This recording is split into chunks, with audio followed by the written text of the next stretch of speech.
Ladies and gentlemen, life's greatest battles are not fought with other people. They are fought within the silent chambers of your own soul. The fiercest war you will ever face is not the conflict between you and another, but the war between your peace and your panic, between your confidence and your confusion, between your identity and your insecurity. Every day, every moment, a war is being fought not outside of you, but inside your mind. And until you win that battle within, every victory outside will feel temporary. The storms of life do not destroy ships because of the water around them. They sink when the water gets inside.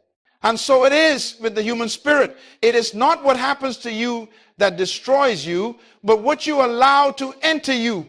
Today, I want to talk to you about one of the most painful yet most revealing moments in life. The moment when someone pulls away from you. When someone you trusted becomes distant. When the warmth turns cold. When connection becomes silence. And I want to show you that this moment, this painful separation, is not always rejection. It is often revelation. Because how you respond when others withdraw reveals the condition of your own heart.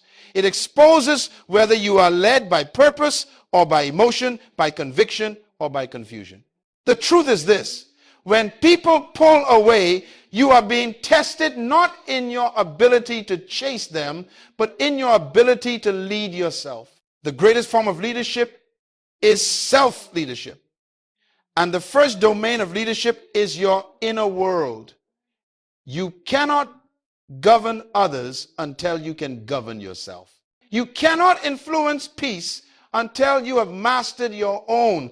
Dominion begins not with territory, not with titles, not with crowds. It begins in the private discipline of your mind. If your emotions control you, you have no authority in life. If people can trigger you, silence you, or steer your joy, you are not leading, you are being led. You are being ruled by reaction instead of guided by revelation.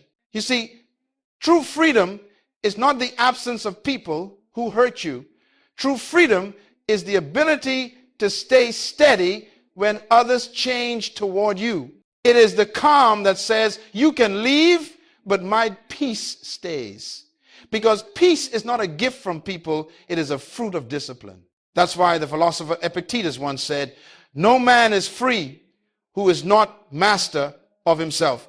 Freedom is not found in independence. It is found in inner control. And so, my friends, I want you to understand, when people pull away, when relationships shift, when communication stops, you are not losing power. You are being given an opportunity to claim it. For power is not in pursuit, it is in poise.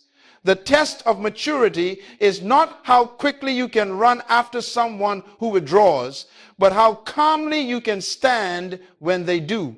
Your reaction reveals your dependence.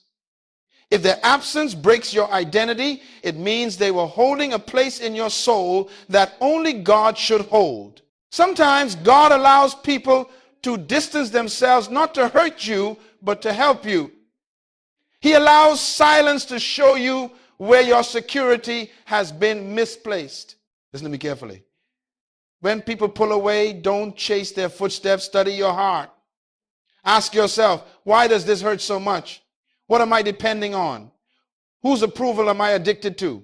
Because the moment you begin to answer those questions honestly, you begin to take back the steering wheel of your life. Remember this: leadership is not tested in comfort, it is proven in crisis. Anyone can smile when loved, but it takes mastery to stay peaceful when ignored. The calm mind is not weakness, it is wisdom.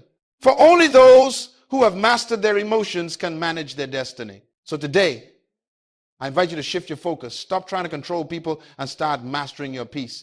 Because until you master yourself, every relationship will become a reflection of your chaos. But when you find peace within, every situation becomes an opportunity to demonstrate power. This is where true dominion begins. not over the world, not over others, but over yourself. And in this teaching, we will learn how to do exactly that. How to stay calm when others retreat, how to keep your power when people withdraw, how to lead your emotions instead of letting them lead you. Because the greatest victory you will ever win is victory over yourself. My friends, when someone pulls away from you, the first instinct of the human soul is to chase. Because the human heart was designed for connection. But when that desire for connection becomes dependency, what was meant to be a gift becomes a chain. The need to be needed, the craving to be seen, the fear of being forgotten, these are the invisible prisons that keep even strong men weak and wise women silent. But I want you to hear me carefully. Not every departure is rejection. Some are graduations. Some people are not walking away from you. They are walking out of your season. And when you learn to discern the difference, you stop bleeding where you should be learning. Every withdrawal in your life has a purpose. It reveals something about them, yes, but more importantly, it reveals something about you. When someone distances themselves and your peace collapses, it exposes that your identity was anchored in their attention, not in your assignment. The pull away doesn't break you. It exposes where you were already broken. You see, there are moments when God will use absence as an instrument of awakening. He removes noise so that you can hear his voice again. When the crowd thins, your calling becomes clearer. Sometimes he subtracts company to multiply clarity, because you cannot hear divine direction when you are busy chasing human validation. So don't curse the distance. Study it. Distance is a mirror that reflects your maturity. It shows whether your emotions are leading your life or your principles are. The test of growth is how well you can handle separation without surrendering your peace. You must understand this principle. Dependency breeds distortion. When you depend on others for affirmation, your perception becomes warped. You start to interpret silence as insult, absence as abandonment, and disagreement as betrayal. But that's not reality. That's your insecurity, speaking louder than truth. Hear me today. You were never created to find your worth in another person. You were created to reflect your Creator. And when you forget that, you start worshiping people in the place of God. You give them control over your emotions, your time, your sleep, and your self-image, and then you wonder why peace is missing. Some people pull away because your growth has outpaced their comfort. You stop speaking their language. You began to think bigger, dream deeper, live differently, and they could not handle the new version of you. Growth exposes incompatibility. Do not chase those who are intimidated by your evolution. Others withdraw not because they dislike you, but because they don't understand you. Destiny often makes you misunderstood. People interpret silence as pride, confidence as arrogance, focus as distance, but none of that is true. You are simply realigning to purpose. So stop mourning what left. You cannot enter your future holding on to yesterday's comfort. If someone's absence breaks your balance, that means you built your foundation on them. And God loves you too much to let your foundation rest on a person who can change their mind. Listen, sometimes God will allow people to walk away so that your focus can walk back home. Sometimes he lets someone ignore you so that you can finally attend to yourself. Sometimes he closes one conversation so you can finally hear the one happening within. When someone pulls away, it's not always a punishment. It can be a promotion, a test of leadership. The question is not why did they leave? The real question is, what will I learn now that they're gone? Because the way you interpret withdrawal determines your future. If you see it as rejection, you'll react with bitterness. If you see it as revelation, you'll respond with wisdom. Reaction drains energy. Revelation produces growth. One makes you weaker, the other makes you wiser. So my friends, let this truth settle deep in your heart. You are not defined by who stays or who leaves.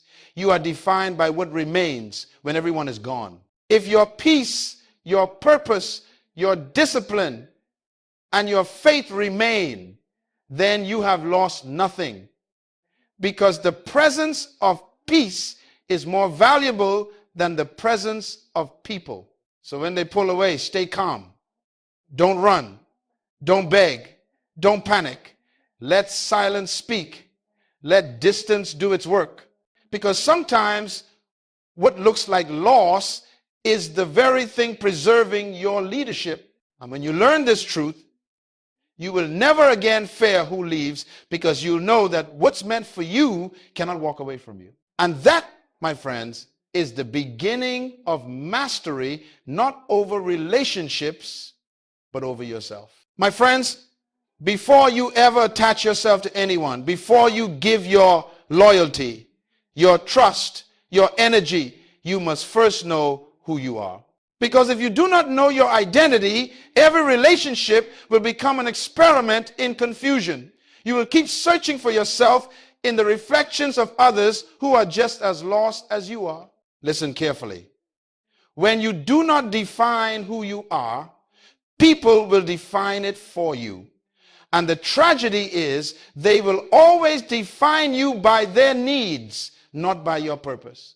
If you allow others to write your worth, you will live your life editing their opinions instead of fulfilling your mission.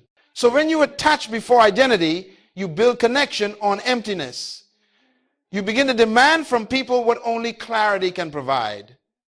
You want them to give you meaning. You want them to give you direction. You want them to give you peace. But they cannot give what they do not own. People can affirm you for a moment, but only truth can anchor you forever. You were never created to perform for acceptance. You were created to express your assignment. That is why your value does not decrease when people stop applauding. The applause never made you valuable. It only revealed who could recognize your value. Remember this principle. When purpose is not known, abuse is inevitable. Drifting hearts are always in danger of misuse. When you don't know your purpose, you'll tolerate anything that promises belonging.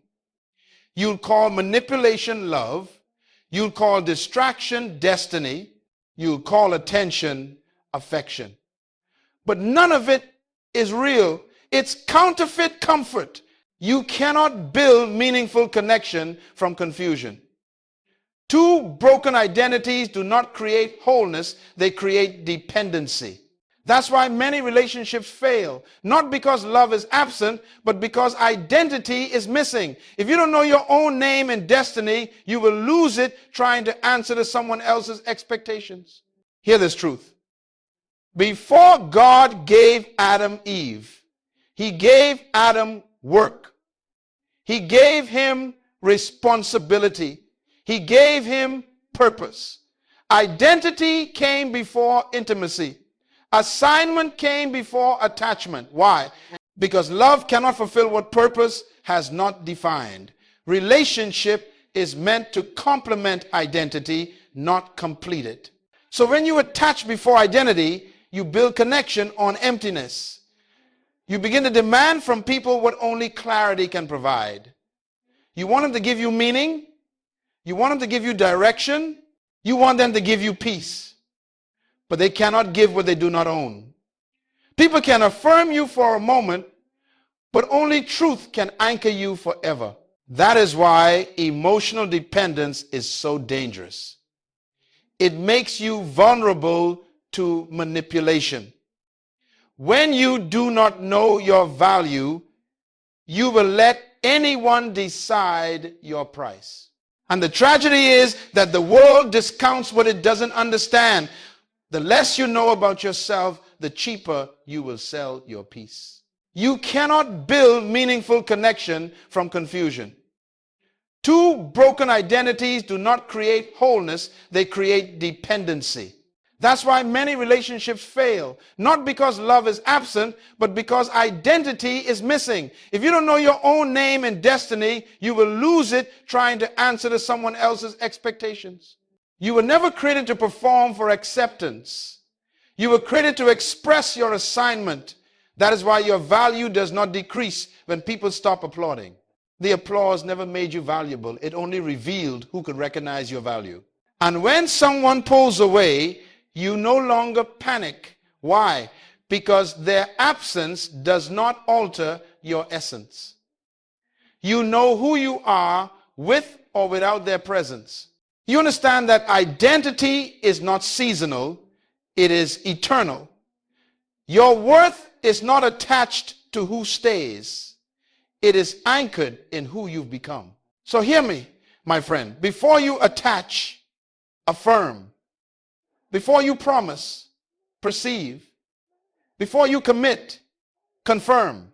Make sure that the you entering the relationship is complete, not searching for completion. Because the greatest gift you can bring into any connection is not your attention, it is your wholeness. When you know who you are, you can love without losing yourself. You can give without becoming empty. You can walk away without feeling broken. Because your identity is not up for negotiation. It is the foundation of your dominion. Never forget this. Attachment without identity is bondage. But identity before attachment is freedom. When you are grounded in who you are, rejection becomes redirection and loneliness becomes leadership. You are no longer seeking worth. You are walking in it. That is the power of self-knowledge. That is the beginning of emotional dominion. And that is where peace truly begins. Not in another's arms, but in your own awareness of purpose. When you know who you are, you can love without losing yourself. You can give without becoming empty. You can walk away without feeling broken. Because your identity is not up for negotiation. It is the foundation of your dominion. That is the power of self-knowledge. That is the beginning of emotional dominion. And that is where peace truly begins. Not in another's arms, but in your own awareness of purpose. Let me tell you something. Your reaction reveals your ruler. If anger rules you, anger will speak for you. If fear rules you, fear will make your decisions. But if wisdom rules you, peace will answer every storm. The mark of a leader is not seen in how loud they shout, but in how quietly they think before they act. When someone pulls away from you, your first reaction might be to chase, to defend, to explain, or to prove. That's the human impulse, the desire to control outcomes. But listen carefully. You cannot lead what you're trying to control. Leadership doesn't chase validation. It chooses direction. When you react, you become a slave to another person's behavior. But when you respond, you remain master of your own. The wisest man once said, "He who is slow to anger is better than the mighty, and he who rules his spirit is greater than he who conquers a city." You see, anyone can conquer a city, but not everyone can conquer themselves. Emotional control is greater than physical strength, because when you can control what happens in you, what happens around you can no longer destroy you. Let me explain it this way. Your emotions are like horses, powerful, passionate, full of potential, but without training, they'll throw you off course. You must learn to bridle them, to guide them, to make them serve your purpose instead of sabotage your peace. Emotions are wonderful servants, but terrible masters. Reaction is a servant to circumstances. Response is a servant to purpose. The person who reacts lives from the outside in, always waiting for life to decide how they feel. But the person who responds lives from the inside out, deciding how to feel before life even speaks. That is why the calm person is not weak. They are strategic. The stillness of a disciplined mind is not silence of emotion. It is the control of energy. The calm mind is power under authority. It is strength that refuses to waste itself in noise. Look at nature. The eagle doesn't waste energy chasing the crows that peck at it. It simply rises higher.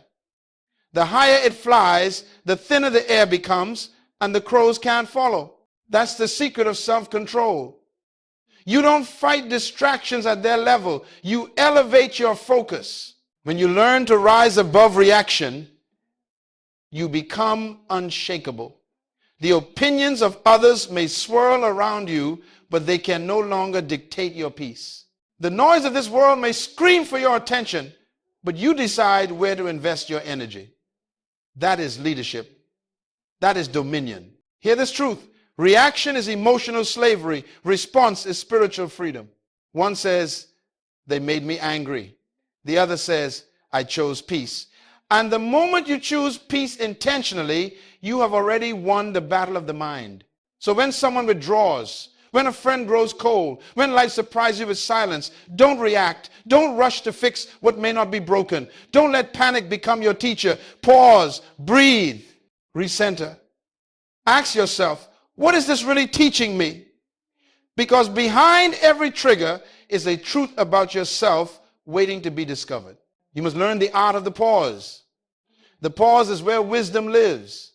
The pause is where clarity is born. It's the sacred space between feeling and action, the space where leaders are made. People who react destroy peace. People who respond restore it. So today, I want you to remember this principle. The way you manage your moments determines the measure of your maturity. Don't let emotion make permanent decisions in temporary storms. Control your thoughts, and your thoughts will control your words. Control your words, and your words will control your world.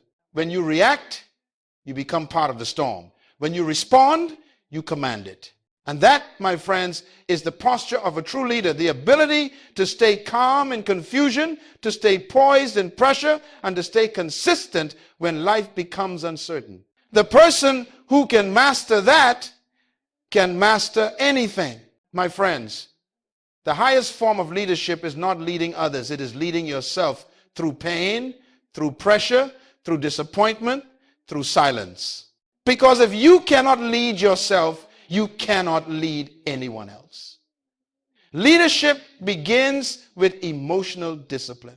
Emotional discipline is the ability to stay steady when everything around you shakes. It is the power to remain composed when you are criticized, to stay kind when you are misunderstood, and to keep your focus when you are ignored. That is not weakness, that is strength under control. You see, every emotional reaction is an opportunity to prove who rules your inner world. Leadership is not proven in public applause, but in private restraint. How you respond in hidden moments reveals your real maturity.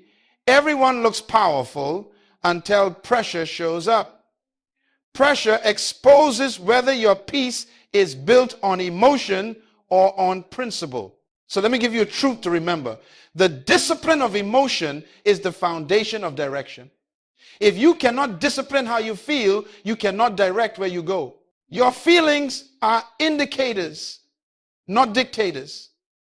They show you where you are, but they are never qualified to decide where you're going. When you let emotions lead your life, you become a passenger on your own journey. You give your peace to circumstances, your confidence to comments, your focus to frustration. But when you discipline your mind, you become the driver, not tossed by the winds, not shaken by storms, but guided by conviction. Let me show you the pattern of discipline. Pause, perceive, pivot. 3 simple steps that separate the reactive from the wise. First, pause. Stop before emotion decides for you, because what you do in seconds can take years to repair. The pause is the space where the Holy Spirit whispers truth louder than anger. Second, perceive. Ask yourself, what is this moment teaching me? Every situation is a classroom if you listen long enough. And third, pivot, turn the emotion into energy for growth. Don't waste pain. Convert it into progress. This is what emotional leadership looks like. Converting hurt into wisdom, turning rejection into revelation, transforming setbacks into strategy. Every leader who has ever succeeded mastered this law. Joseph mastered it in prison. David mastered it in exile. Jesus mastered it on the cross. The greatest leaders are not those who never felt pain, but those who never let pain make their decisions. That's why I say you cannot have dominion without discipline. Dominion without discipline becomes destruction. The undisciplined mind is like a city. Without walls, every emotion becomes an invader, every thought a thief. But when discipline guards your gates, peace becomes your fortress. So let me give you a truth to remember. The discipline of emotion is the foundation of direction. If you cannot discipline how you feel, you cannot direct where you go. Your feelings are indicators, not dictators.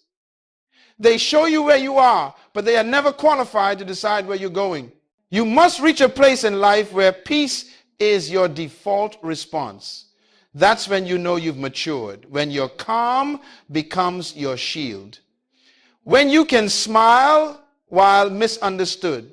When you can stay patient when ignored. When you can choose silence over proving your point. That's emotional leadership. It's authority expressed through stillness. Remember, you cannot calm the storm if you are the storm. If you want to influence peace in your home, in your work, in your relationships, it begins with the peace you carry inside. You teach others how to treat you by how you manage yourself. When you can stay disciplined in emotion, you become a thermostat, not a thermometer. You set the climate instead of reflecting it. So today, I challenge you to take leadership over your inner world. Guard it, guide it, govern it. Every emotion is a servant. Assign it properly. Let joy serve gratitude. Let sadness serve reflection. Let anger serve justice. But never let any of them sit on the throne. The moment you master that, you rise above the average. Because while others are reacting, you'll be reasoning. While others are panicking, you'll be planning. While others are quitting, you'll be growing. That is emotional leadership. That is dominion in action. And when you learn to live this way, nothing outside of you will ever have the power to destroy what's inside of you again. You see, every emotional reaction is an opportunity to prove who rules your inner world. Leadership is not proven in public applause, but in private restraint. How you respond in hidden moments reveals your real maturity. Everyone looks powerful until pressure shows up. Pressure exposes whether your peace is built on emotion or on principle. Never forget this. Attachment without identity is bondage. But identity before attachment is freedom. When you are grounded in who you are, rejection becomes redirection and loneliness becomes leadership. You are no longer seeking worth. You are walking in it. That is why emotional dependence is so dangerous. It makes you vulnerable to manipulation. When you do not know your value, you will let anyone decide your price. And the tragedy is that the world discounts what it doesn't understand. The less you know about yourself, the cheaper you will sell your peace. Boundaries are not walls of fear, they are gates of wisdom. A wall keeps everyone out. A gate lets the right ones in. Boundaries are the doors through which only purpose is allowed to enter. That's why you must define your gates emotionally, mentally, physically, and spiritually. Let's start with emotional boundaries. You are not responsible for managing other people's moods. Stop absorbing their storms. You can care deeply and still refuse to carry what isn't yours. Love does not mean losing yourself to save someone who refuses to swim. Compassion without boundaries is self-destruction in disguise. Then there are time boundaries. Your time is your life measured in hours. Every minute you spend is a piece of your destiny you can never retrieve. That's why time is sacred. You cannot be everywhere doing everything for everyone. Even Jesus withdrew from the crowds to restore his strength.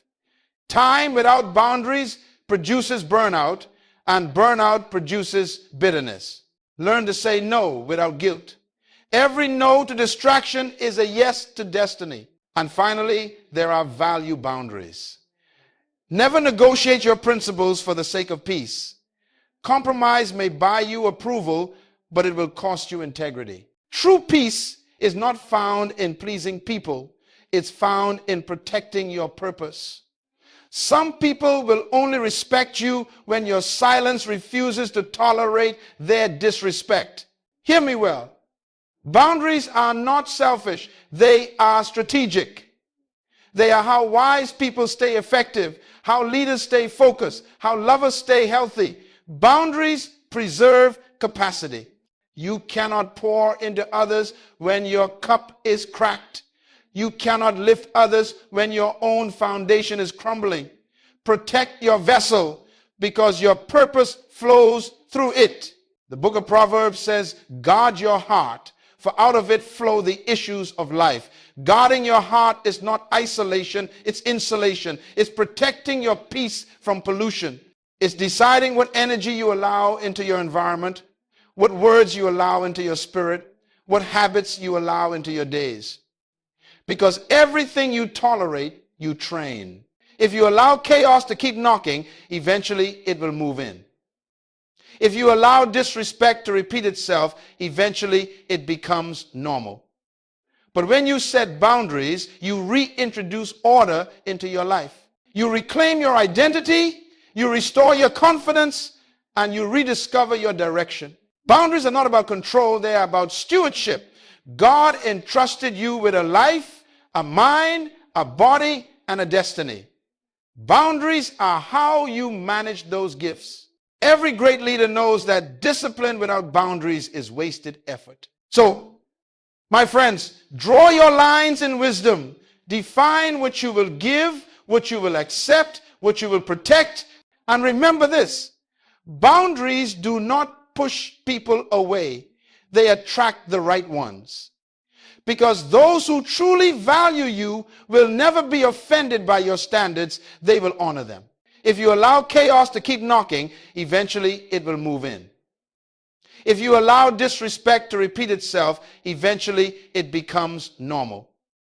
But when you set boundaries, you reintroduce order into your life.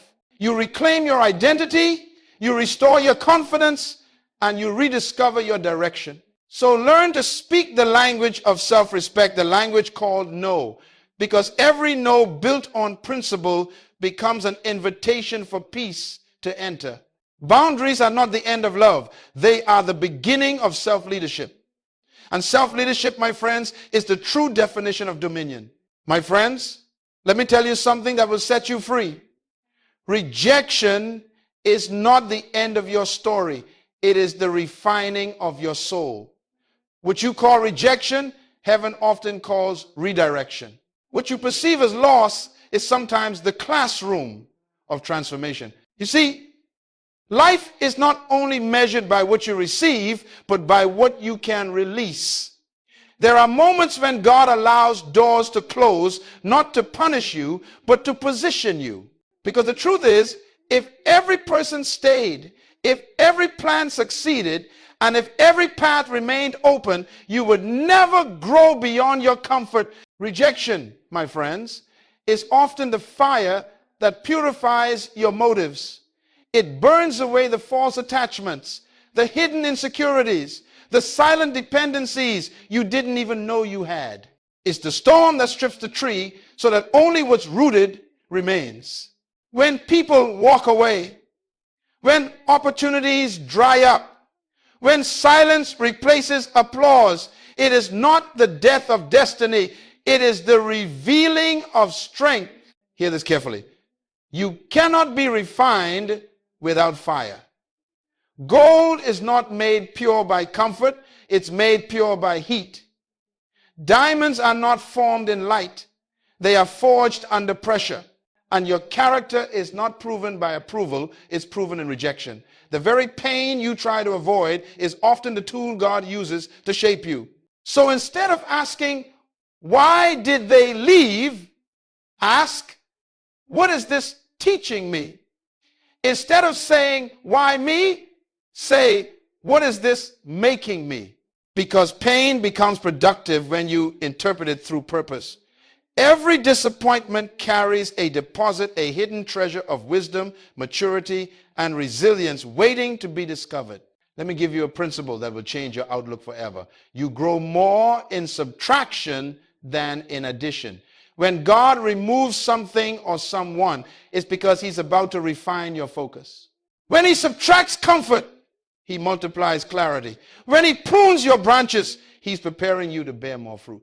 Some people had to reject you so you could remember your source. Some doors had to close so you would stop knocking on man's approval and start listening to heaven's assignment. Some relationships had to fade so you would rediscover your individual identity, who you are, apart from applause. I want you to see rejection for what it truly is. Not a verdict, but a vehicle. It is a bridge from who you were to who you are becoming. It teaches you that peace does not depend on people and purpose does not end with pain. Let's be honest, rejection hurts. It cuts deep because it questions worth. But pain, when handled wisely, purifies perception. It strips away illusion and reveals truth. You start to realize that your value was never tied to their validation, your potential was never limited by their presence, and your destiny was never canceled by their departure. Sometimes God allows rejection to wean you off approval. He will remove the voice you depended on until you can finally hear his. Because when you stop needing constant affirmation, you start living from conviction. That is maturity, when your peace no longer depends on who claps for you. Let me show you a divine pattern.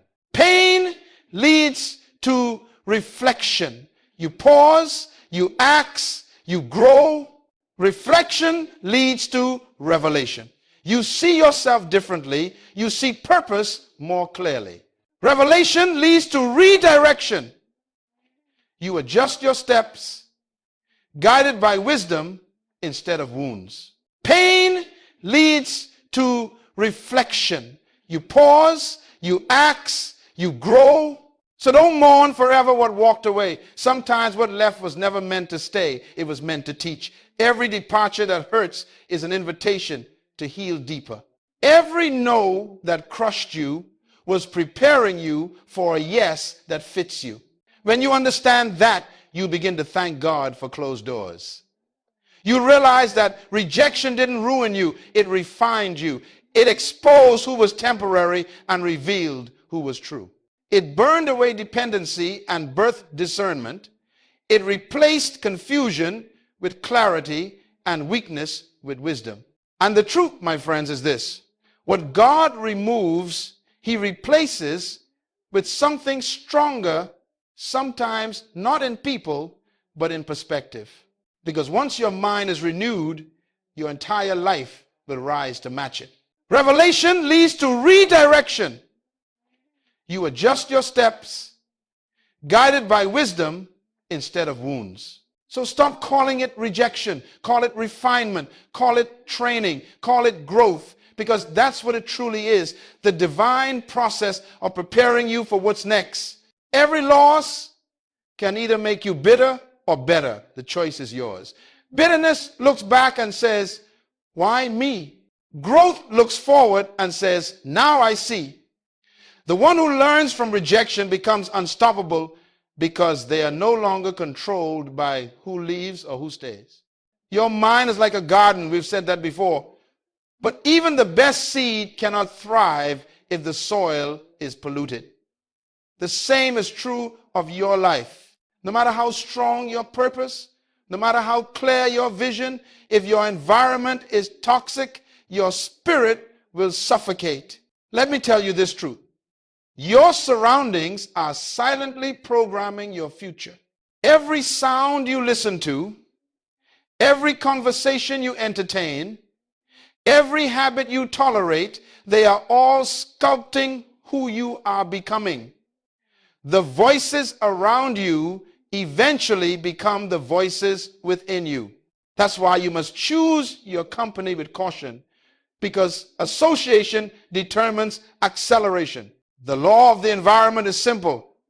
Whatever you repeatedly expose yourself to, you eventually replicate.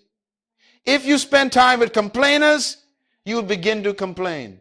If you surround yourself with dreamers, you'll begin to dream. Influence is contagious, good or bad. You become the average of the 5 people you spend the most time with, not just in income, but in attitude, vision, and discipline. My friends, let me teach you one of the greatest secrets of success and stability. Your environment shapes your evolution. You will never rise higher than the atmosphere you choose to breathe in. You cannot plant the seed of greatness in the soil of mediocrity and expect a harvest of excellence. Sometimes God cannot promote you until you relocate, not always geographically, but mentally, emotionally, and socially. He will separate you from familiar people to prepare you for unfamiliar purpose. He'll distance you from the crowd that feeds your comfort so he can connect you with voices that feed your calling. That's not isolation, that's cultivation. Let me give you a principle of wisdom. Elevation always requires separation. You cannot soar with eagles if you keep nesting with pigeons. The company you keep determines the altitude you reach. Some relationships are not evil, just expired. They serve their purpose for one season, but now they limit your growth. Ask yourself, who around me challenges me to grow? Who stretches my thinking? Who calls me higher when I start to settle? If everyone in your circle agrees with your weakness, you are in the wrong circle. Real friends won't let you shrink to stay comfortable. They'll confront you to become better. Some of you are struggling not because your dream is wrong, but because your environment is, you're trying to grow in a place that rewards comfort and criticizes ambition. You're seeking peace in circles that thrive on gossip. You're chasing clarity while sitting among confusion, and you wonder why you feel stuck. The truth is, you can't heal in the same environment that broke you. Even your physical environment speaks. A cluttered space produces a cluttered mind. Disorder around you eventually breeds disorder within you. Clean your space, clear your desk, organize your time. These are not small things. They are signs of stewardship. Excellence in the visible reflects excellence in the invisible. Understand this. You are not just a product of your environment. You are also a designer of it. You can choose where you spend your time, who you share your energy with, and what atmosphere you cultivate. If peace is absent, create it. If positivity is missing, speak it. You have authority to set the temperature of your surroundings. Sometimes the greatest act of faith is to leave the familiar for the fruitful, to step away from comfort zones that feel safe but keep you small. Growth is uncomfortable, but stagnation is fatal. God cannot fill a space that is already full of noise. Make room for new voices, new mentors, new ideas that align with your next level. The environment you choose is the mirror of your expectations. If you expect excellence, you surround yourself with it. If you expect growth, you'll invest in it. If you expect mediocrity, you'll settle for it. Your environment will always rise or fall to match your belief system. So I ask you today, look around your life. Every atmosphere you allow is either building you or breaking you. Every voice is either empowering you or eroding you. Every space is either feeding your faith or fueling your fear. Choose carefully, because your destiny depends on it. And when you find the right environment, one that stretches your mind, strengthens your spirit, and sustains your peace, protect it, nurture it, feed it with gratitude and discipline. Because the right environment doesn't just support purpose, it sustains it. But environment isn't just people, it's also what you consume daily. Your digital diet shapes your destiny. What are you watching? What are you listening to? What are you reading? Every click is a seed. Every scroll is a choice. You cannot fill your mind with fear, envy, and comparison and expect peace to bloom. Guard the gates of your mind, for whatever enters repeatedly becomes permanent. Because the truth, my friends, is simple. Change your environment and you change your energy. Change your energy and you change your results. My friends, real power is never loud. True authority doesn't need to shout. In fact, the louder the noise, the weaker the control. Calmness is not weakness, it is wisdom clothed in peace.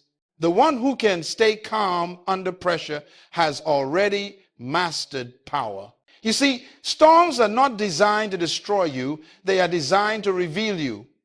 Pressure does not build character, it exposes it. And in every storm, there are two kinds of people: those who panic and those who command.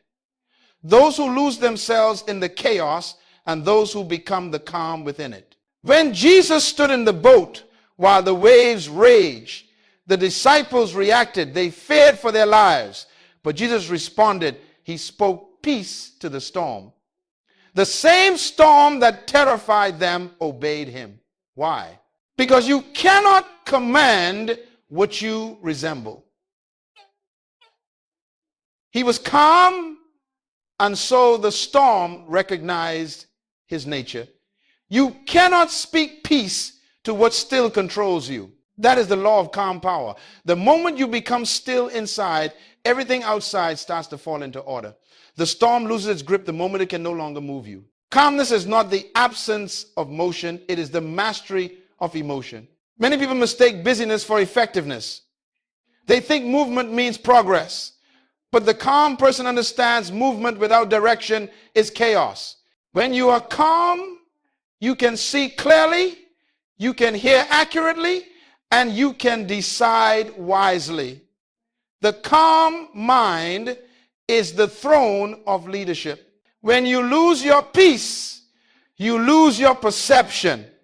Anxiety blinds your vision. Fear blocks revelation. But calmness clears the fog so that wisdom can speak. When your mind is quiet, truth becomes loud. When your heart is still, direction becomes clear. So hear me. Never let someone else's storm pull you out of your peace. The moment you allow that chaos to dictate your calm, you surrender control. There will always be people who live in crisis, who thrive on drama, who cannot survive without noise. But you are not called to join their storm. You are called to bring stillness to it. The calm person carries silent confidence, the kind that doesn't argue, doesn't compete, doesn't rush to prove anything. Calmness doesn't chase validation because it already possesses assurance. When you are calm, you are clear. And clarity is the foundation of authority. Let me give you a principle that every leader must master. You can't solve a problem at the level of emotion that created it. If you stay angry, you'll make angry decisions. If you stay afraid, you'll make small ones. Calmness elevates you above the problem so you can see the solution. Think of calmness as your internal thermostat. The world around you may heat up with stress and pressure, but you decide the temperature of your response. Power is not in control of others, it is in control of yourself. When you can command your own peace, you already lead everything around you. So practice calm as a daily discipline. Each morning, before the world reaches for your attention, reach for your center. Start your day not with panic, but with perspective. Choose gratitude over grievance, prayer over pressure, and clarity over confusion, because the day cannot control a person who has already chosen peace. This is why the calm mind always wins. While others are drowning in reaction, the calm person is walking on revelation. While others waste time proving, the calm person is progressing. While others are overwhelmed by the storm, the calm person is steering the ship. Hear this truth and never forget it. Stillness is strength, and peace is power. The world respects the voice that remains steady when others shake. Calmness is not passive. It is the highest expression of authority. It is the posture of someone who knows who they are, where they are going, and who sent them. When you master the law of calm power, you begin to live above manipulation. People can no longer provoke you. Problems can no longer paralyze you. Pressure can no longer possess you. You walk into rooms not to dominate, but to demonstrate peace, and peace itself becomes your influence. So remember this, my friends. Storms are temporary, but character is eternal.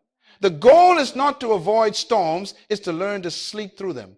Because peace is not found in the absence of trouble. It's found in the presence of mastery. And the calm mind is the crown of a king. My friends, by now you understand that life is not about controlling what happens to you. It's about mastering how you interpret it.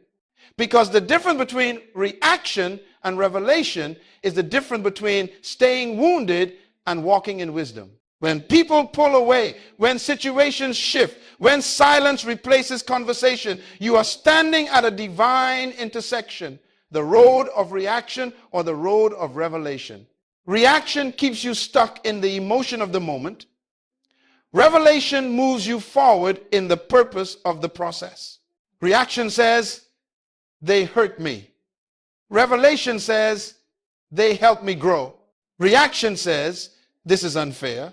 Revelation says, this is necessary. Reaction, see pain. Revelation, see preparation. Hear me carefully. Every challenge that enters your life is carrying a message from your future. Pain is not always punishment. It is often prophecy. It reveals what still needs to be refined, what still must be surrendered, what still has to be strengthened. If you can pause long enough to listen, even disappointment will start to teach you. The mature mind doesn't waste energy reacting to everything. It asks, Lord, what are you showing me through this? Because when you start looking for revelation instead of retaliation, you shift from survival to sovereignty. You become the student of destiny, not the slave of emotion. Do you remember what I told you earlier? Leadership begins in the inner world. This is where that truth takes root. Reaction makes you emotional. Revelation makes you intentional. Reaction consumes your energy. Revelation channels it. Reaction looks outward. Revelation looks inward and upward. The moment you stop reacting, you reclaim direction. Because as long as you're reacting, someone else is writing your story. But when revelation comes, you take the pen back. You start leading your life again, guided not by noise, but by wisdom. You must understand this. Everything you experience, whether joy or pain, success or loss, is raw material in the workshop of your purpose. Nothing is wasted when seen through revelation. Even betrayal becomes a blessing when it teaches discernment. Even silence becomes sacred when it gives you space to hear God's whisper. So the next time life disappoints you, ask yourself 3 questions. What is this revealing about me? What is this refining in me? What is this redirecting me toward? Those 3 questions will turn every reaction into revelation, every wound into wisdom, every delay into development. Remember, my friends, you cannot control people, but you can always control perspective. You cannot dictate outcomes, but you can always choose outlook. And when your perspective changes, your entire life follows suit. The human mind is so powerful that a single revelation can undo years of regret. Some of you have spent too long reacting to the past. It's time to rise and redeem it. Stop rehearsing what hurt you and start extracting what it taught you. Because reaction changed you to yesterday, but revelation opens the door to tomorrow. Do not waste your pain. Use it. Do not curse your confusion. Question it. Do not fear your solitude. Fill it with wisdom. The quiet seasons of your life are not empty. They are pregnant with revelation. God often hides his greatest lessons in which you least expected to learn from. You must understand that revelation always transforms identity. Once you see differently, you live differently. Once you realize that the storm was sent to strengthen your sails, you stop cursing the wind. Once you see that rejection was redirection, you stop mourning who left. Once you realize that pain refined you, you stop resenting it. That's how mature minds live, not as victims of emotion, but as stewards of revelation. They no longer say, look what happened to me, but look what happened for me. They no longer chase closure from people, they find clarity from purpose. So today, I say to you, stop reacting and start revealing. Let your experiences become your education. Let your disappointments become your discernment. Let your silence become your sanctuary. And above all, never forget this principle. Your reaction may change your mood, but your revelation will change your life. When you live by revelation, peace becomes your posture, purpose becomes your compass, and focus becomes your fuel. You begin to rise above circumstances, walking not by feeling, but by understanding. You no longer just survive life, you interpret it, master it, and transform through it. So, practice calm as a daily discipline. Each morning, before the world reaches for your attention, reach for your center. Start your day, not with panic, but with perspective. Choose gratitude over grievance, prayer over pressure, and clarity over confusion, because the day cannot control a person who has already chosen peace. And when you live this way, every pull away becomes a push forward, every ending becomes a beginning, and every storm becomes your classroom. Because the greatest power in life is not to control events, but to perceive purpose in them. So as we close this message, remember this forever. When you stop reacting, you start reigning. When you stop chasing, you start choosing. When you stop fearing, you start seeing. And in that moment, that sacred, peaceful moment, you finally master the one kingdom that rules them all, the kingdom within.